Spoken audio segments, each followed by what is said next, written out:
Rivers run dry, dust spreads in the air. Coucou tout le monde, c'est Virginie de Coaching et Bien-être. Alors pour cette nouvelle vidéo, je vous propose une guidance pour le mois de novembre, pour votre signe astrologique. Et pour cette guidance, j'aurai comme compagnon The Dark Mansion Tarot, The Lonely Dreamer Tarot et le Normand Reflet de Lune de Célia Melville. Et aussi de petites pierres sur lesquelles j'avais noté quelques petits mots. Voilà. Donc ce que nous allons voir, ce que je vous propose, c'est de voir quelle va être votre énergie pour ce mois de novembre. Quel défi également va-t-il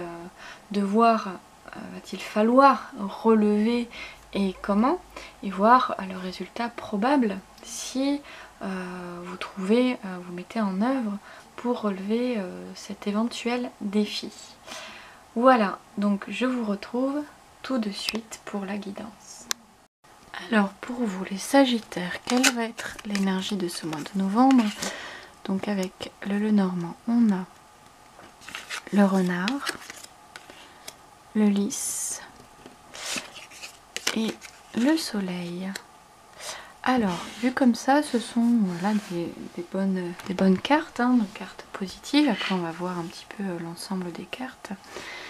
Mais en tout cas, là, de prime abord, on a, avec le Renard, on a une certaine forme, oui, vous allez être peut-être dans une période, en tout cas un désir peut-être d'autonomie, d'indépendance, où vous allez faire preuve d'intelligence intuitive. Voilà, et puis avec le Lys, vous allez peut-être y trouver une certaine forme de paix. Hein. On a aussi un message ici, paix. Oui, donc plus de sérénité. Alors peut-être effectivement ça peut être lié aussi à votre entreprise.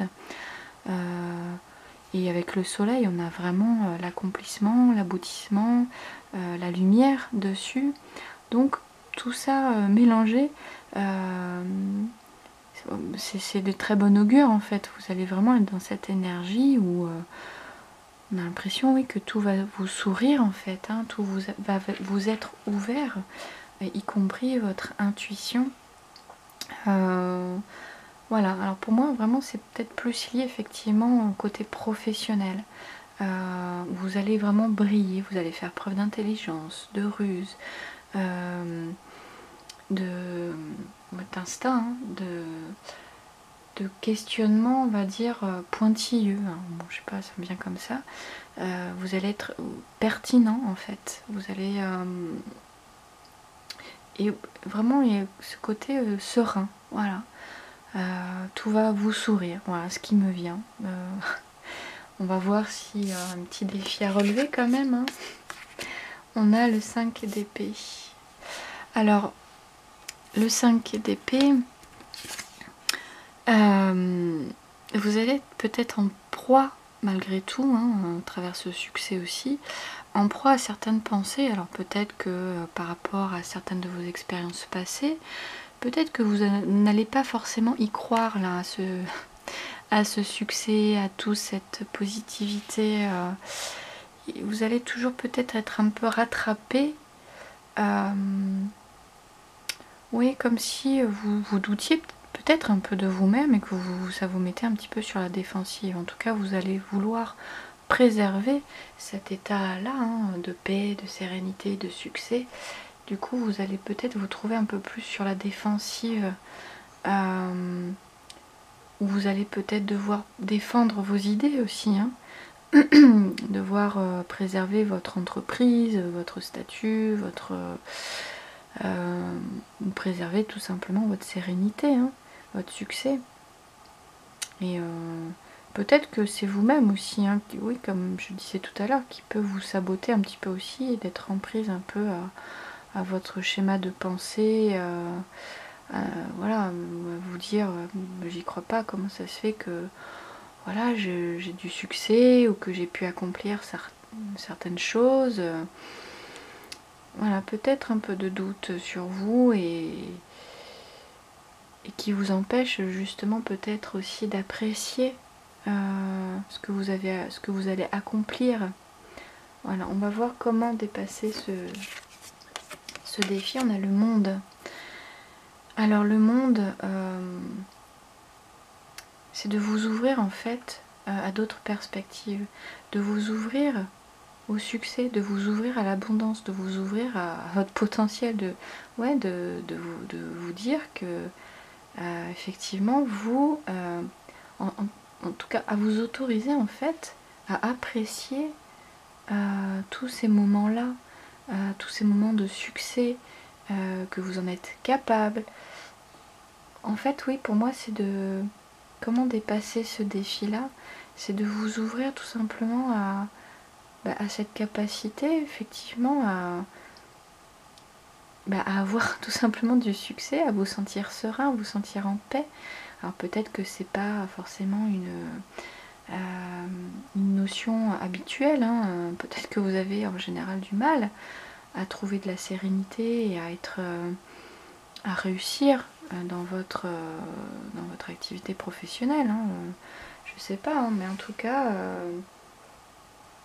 ne vous sabotez pas par vos propres pensées.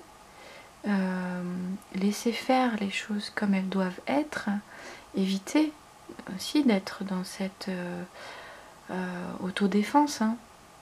C'est peut-être un mécanisme, hein, de défense pour vous de vouloir préserver absolument cet état-là parce que vous n'êtes pas habitué, justement. En tout cas, pour moi, c'est vraiment de vous autoriser à vous dire que... ou à vous satisfaire, en fait, de ce que vous avez accompli jusqu'à présent. De regarder un petit peu en arrière, de vous dire, de voir un petit peu tout ce que vous avez accompli, tout ce que vous avez réussi jusqu'à maintenant. Pour moi, là, le mois de novembre, ça va être ça. Ça va être de faire comme un bilan et de vous dire, waouh, tout ce que j'ai accompli.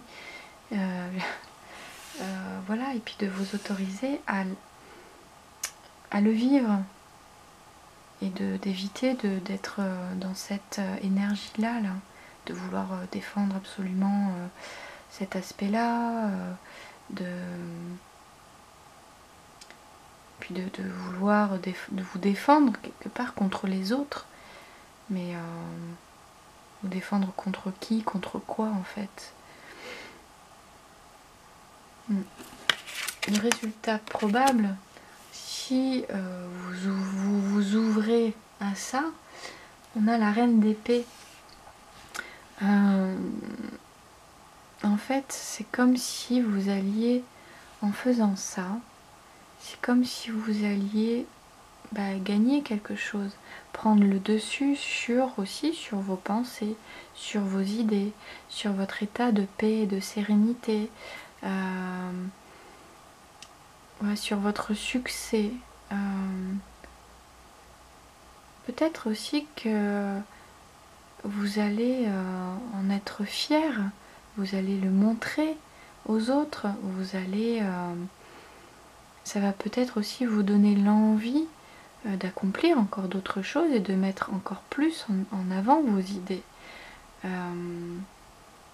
Bon, il y a un peu de tout dans ce tirage, mais c'est plus... en fait, tout dépend de votre état d'esprit, finalement. Soit vous appréciez ces moments de succès, soit vous vous sabotez en ressassant le passé, en ressassant vos échecs, vous vous empêchez du coup de voir d'autres opportunités, ou soit vous appréciez tous ces moments, vous arrêtez de ressasser le passé, ou alors si vous ressassez le passé, voyez tout ce que vous avez accompli, toutes vos réussites et non pas vos échecs. Et voilà, si vous voyez d'autres perspectives, d'autres opportunités, vous allez avoir encore d'autres idées et d'autres pensées aussi sur vous-même. D'autres, vous allez en être fiers. Voilà, donc voilà ce qui me vient pour ce tirage. Dites-moi si ce que vous en avez pensé, hein. N'hésitez pas à liker, à commenter, à partager, puis à vous abonner à ma chaîne, et puis on se retrouve pour une prochaine guidance. À bientôt.